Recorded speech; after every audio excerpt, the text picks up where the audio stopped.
Hey, I'm Tim, the Suburban Dad. Today I want to talk about what should you be paying for your bourbons.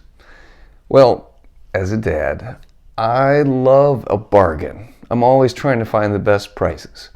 But some bottles I really like so much, I'm willing to pay a little bit more. Others, I try to keep it right at the price point, or some I just don't ever care to pay for at all. So, let's get to it.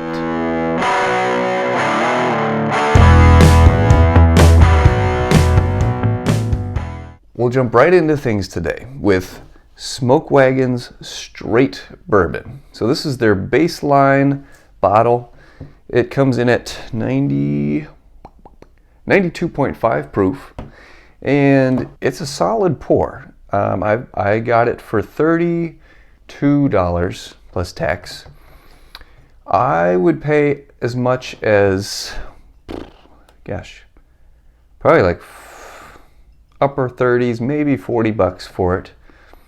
It's good. It has a unique flavor. It's not super complex, which you can imagine it's only 92 proof. So for the pour, it's really not bad, but it is only 92 proof, so I wouldn't go way overboard. And I'm going to break these bottles down into common, uncommon, or rare. So we don't have Smoke Wagon in Missouri yet. Unfortunately, it's lame. But in Illinois, it's not super uncommon. I would say it's uncommon. It's not rare. It's definitely not common either. So be on the lookout for Smoke Wagon. I'm very interested to try their other expressions, their small batch and their uncut, unfiltered. They even have some other special releases, which would be amazing to get my hands on. But the straight bourbon is definitely a good buy. $32, or even a little bit more. I think you'll like it. Next, we got Maker's Mark Special Release. This happens to be the FAEO2 second release of 2021. I've been able to try the past 3 releases. So 2020 was SE4 PR5. Earlier this year was FAEO 01 and then FAEO2. All of them great bottles, totally worth the money. I was able to get the FAEs for $55. That is an absolute bargain for the quality of these. I mean, if you just had me taste it and guess what it could cost, I would easily say 65, maybe $70, which would be a reasonable price. I like a good bargain, so I knew I could get it for 55, but I definitely would have bought it for 65 as well. 70 is really where I start to get a little more hesitant. I would classify this as rare, somewhere between, right between uncommon and rare, only because it's a limited release, and once it's all bought up around here, that's it. So it's not like it's just going to hang out. They're just going to keep making more. This is it. So kind of rare. Good buy. Check it out. Old Ezra 7-year.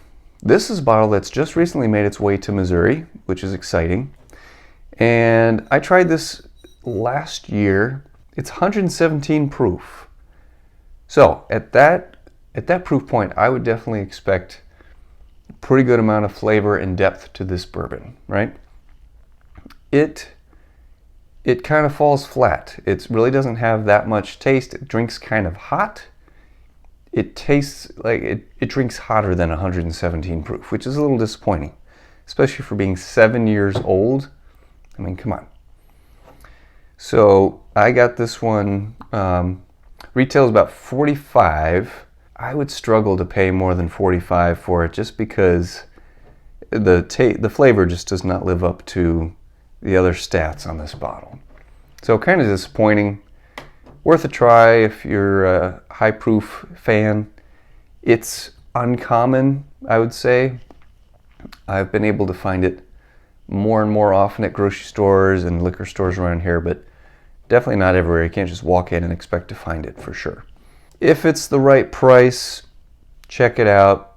Don't just go charging in if you're unsure. proceed with caution on this one. Stag Jr. Holy cow. This has to be the bargain bottle of the century at retail price. So this is a Buffalo Trace product. There's 2 releases a year. They are high proof. This one is 130.2 proof. That's how you identify the batches, is by the proof number. You can look it up online. This batch, I believe, is 14, which came out last year, I believe. Anyways, high proof, incredible flavor and palate. So this is $50.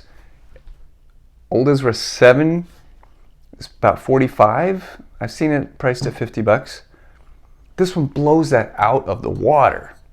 This one I would pay 75, 80, probably even $100 without batting an eye, because it's so good.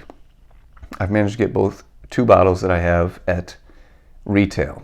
Very fortunate, but I would easily pay over the sticker price on this one. I mean, it's fantastic. So don't sleep on it. It's rare. It's hard to find. So be on the lookout. Here's a ghost of bourbon past. My empty Old Forester 1920 bottle. This is another high proof, 115 proof. Are you seeing a trend here with me? You can see where I go to with bourbons. I got this bottle for $56. Absolutely worth it. I think the most I've seen it priced at is like $70, which again, if I just had a blind taste and thought, how much is this worth? $70's not unreasonable. But me knowing how much I can get it for, $56, $58, no problem. I'm gonna try and keep it around there, but I mean, paying $65 for it, that's worth it to me.